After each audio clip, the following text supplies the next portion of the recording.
Merhaba oksijenlerim, kanalıma hoş geldiniz. Bugünkü sanatçımızın ismi Marta Inagan. Aslen Kolombiyalı ve Hollanda'da yaşıyor, Hengelo kentinde. Çalışmaları rengarenk ve farklı teknikler kullanıyor. Kendisi zaten bize az sonra hepsini bir bir anlatacak. Ama önce kendisinin kim olduğunu bir soralım. Wie is Marta eigenlijk? Ik ben een kunstenares, ik kom vanuit Colombia. Ik woon 11 jaar hier in Hengelo, in Nederland. En op dit moment heb ik twee nationaliteiten en dat geeft me een horizont, ook in de kunst. Marta iki kültür arasında sanat üretmenin sanatına ne gibi etkisi olduğunu anlatıyor. Ik leef in twee culturen en dat heeft ook invloed in mijn kunstwerken. Dus vond ik heel belangrijk. En ze heeft het over de horizon, dus ik ben benieuwd wat ze nog meer gaat vertellen over haar beide werelden. Marta, kun jij mij iets vertellen wat het jou brengt om een Colombiaanse kunstenares te zijn, maar je bent nu ook een Hengeloze kunstenares. En hoe ga je daarmee om in jouw werk? Ja, dat is een bijzondere relatie, want toen ik hier kwam, ik heb de ervaring van de seizoen. Dat hebben wij in Colombia niet. Dus dat heb ik ook een beetje mijn werk veranderen in relatie met de natuur. In Colombia heb ik ook de natuur veel gewerkt, maar nu met de seizoenen erbij. Dat heeft me een relatie met de tijd en de verandering ook. Ja, Marta, ik zie een boekje. Kun jij mij iets vertellen over je kunstwerken in dat boekje? Dit is een serie van verschillende grafiekwerken. Dus ik heb een leporello van gemaakt. Die noem ik linie en continuïteit, lijn en continuïteit. En die maakt ook zo'n idee van perspectief van de tijd. Want die is een object dat verschillende mogelijkheden heeft om te installeren, zeg maar. En zo is ook met relatie met de tijd. Die kan zo kort zijn of lang worden. Dus jouw thema, begrijp ik goed, dat jij het thema tijd in jouw werken ook in verwerkt? Ja, inderdaad. De tijd en ook de perspectief. Dus als je in perspectief kijkt, dus dat is ook een beeld van de tijd, zeg maar.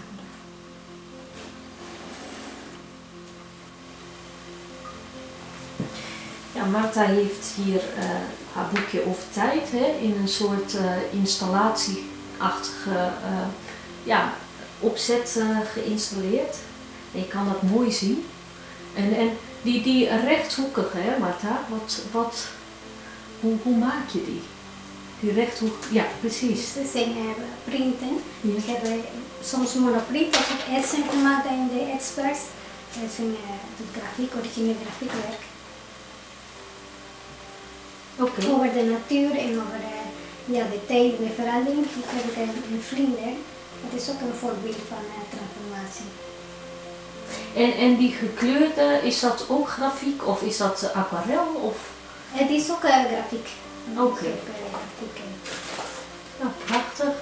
En de thematiek, is dat dan altijd tijd in je werk? Of zijn er ook andere thema's die je gebruikt? Er zijn verschillende thema's, inderdaad ook de mens en de ontwikkeling van de mens en naar binnen gaan. Dat is ook een thema in mijn werk. Naar binnen gaan bedoel je? Wat bedoel je daarmee? Een beetje een zoektocht naar de mens.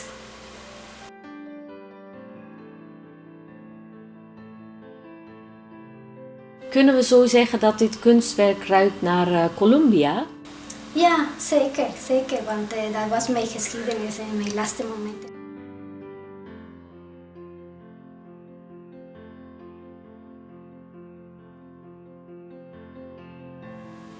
Ja, dit is ook een serie van kunstwerken. Ik gebruik ook veel series van 3 kunstwerken of met het thema 5.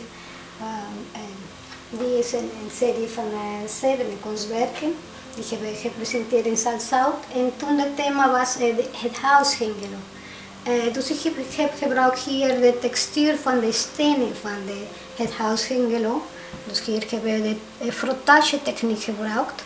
En daarna heb ik een projectie gemaakt van Hengelo. Dus dat was voor mij een combinatie van de geschiedenis en van wat Hengelo in de echte is. Hè. En dan ook fantasielijnen van verplaatsing ook. Dus voor mij betekent een verplaatsing ook in de tijd. Hè. Als ik gebruik deze kleine lijntjes is dat ik naartoe ga, zeg maar. Dus dat wilde ik zeggen, dat dit is een beeld van het verleden, van nu en van de toekomst met die imaginaire lijnen. En zijn die kleuren een bewuste keuze? Hoe komen die kleuren tot stand bij jou? En omdat wij hebben in Hengelo in Nederland ook veel water, ik wilde dus als rivier ook in de kanalen wilde ook die kleur gebruiken.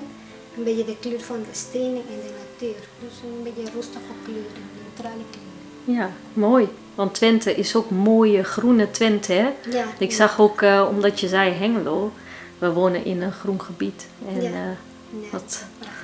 Ja, prachtig werk. Is die af? Ja, die is af. Oké. Zeker, die is af. En wat voor een soort materialen gebruik je bij dit werk? Ik zie wel van alles, maar... Ja, dit is een gemengde media. Ik heb dus op papier gebruikt, ik heb aquarel, ik heb pastelkrijt, ik heb inkt gebruikt en ook inkt, etsinkt. Ah ja. Ja, dit werk, dat op een of andere manier trekt het me aan. En ik zie hier eigenlijk heel veel gebeuren. Wat kun jij mij hierop vertellen? Is dat een exclusief werk? Ja, ik heb eerst een monoprint gemaakt. Oh. Die monoprint heb ik hier een foto van. Die was voor een tentoonstelling in Amerika. Oh ja. Dus het is een A4 print, maar dus ik kreeg niet terug, want hij wordt daar gestuurd. Dus ik wilde nog hebben. En ik dacht, ik had deze idee in een schilderij brengen. Dus heb ik deze gemaakt, die heet Luna, mand. Het is gewoon gaat over de natuur en de relatie van de mand met de groei van de planten en de processen. Zo'n werk, hè, dat je maanwerk noemt, hoe kom je daarop? Hoe ontstaat jouw proces en inspiratie om zoiets te gaan maken? Ja, ik heb als inspiratiebron gekozen een monoprint. Dat was een print over A4 papier. Maar die heb ik gestuurd naar Amerika voor een tentoonstelling. Dus ik wilde nog die meer ontwikkelen, die idee. Dus ik heb als basis die monoprint gekozen voor een schilderij. En hier ik heb gewerkt met acryl. Okay. Marta, je hebt ook allerlei soorten apparatuur in jouw atelier. Hè? Dus je kan lekker aan de gang. Je werkt op papier, je werkt op doek, je hebt etspers. Ja, wat komt voor? Komt het werken op papier, hè? Zoals we net zagen over Hengelo, of het etsen? Welke tool gebruik jij het meest? Ik gebruik op de laatste jaar, zeg maar, ik heb veel gebruikt van papier. Werken op papier en grafiek werken, vooral monoprinten, linsnij, etsen. En ik zie daar ook een aantal etsen natuurlijk, hè?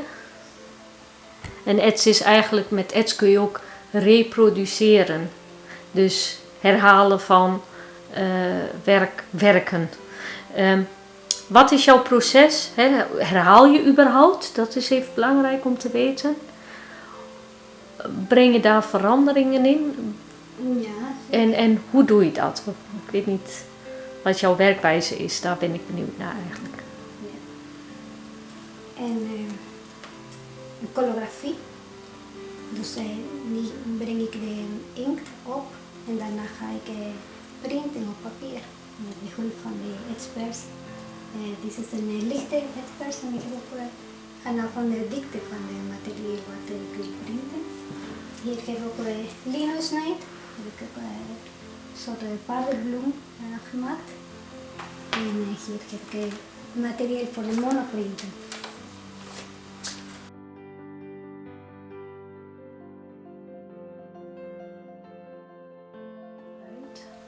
Hier zien we ook nog een apparatuur. Wat is dat voor een apparatuur, Marta? Dat is ook een etspers. Want hier is wat, Oh ja. de cilinder is wat zwaarder en groter. Dus kan ik hier meer grote werken Oh ja. maken. Dan kan ik dit met silografie. Ja, hier zien we een mooie schilderij weer voor jou. Ja, deze is nog niet af, maar het is bijna klaar. Ja, ik vind, eigenlijk zie ik daar een soort sporen, zeg maar, die mij doen laten lijken aan geroeste plekken. Ik weet niet of dat natuurlijk jou, maar wat mij overkomt, een en al roest en ja, omgeving met heel veel roest. Ja. Of zoiets. Wat is jouw denk? Wil je dat kwijt? Want hij is nog niet af. Wat voor een... Ja, dit is echt metaal die gerost is. En ik heb van mijn eigen tuin gebruikt. Ik had zo'n pot met zink, maar was helemaal kapot, zeg maar, door de reactie van het water. Maar ik vond de kleuren heel mooi. En dus ik wilde dat gebruiken als textuur in het begin. Maar daarna ging ik zo'n structuur maken. Hè? Ja. Dus, maar het is ook een fragiele structuur. Maar dat is nog niet af. Ik vind dat het heel goed gelukt is. Ondanks dat hij niet af is.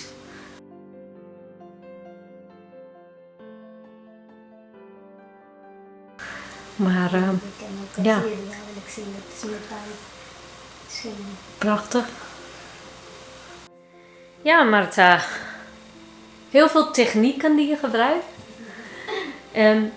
Ik weet nog met de open atelierdagen van vorig jaar, hè, met die bla, kwam ik bij je langs en ik zag eigenlijk dit werk.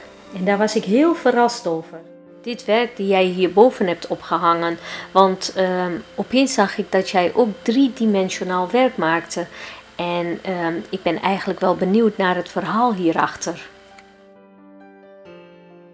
Ja, dit is een figuur en die heet Spiraal. Dat was een installatie voor mijn solo-tentoonstelling Transformatie.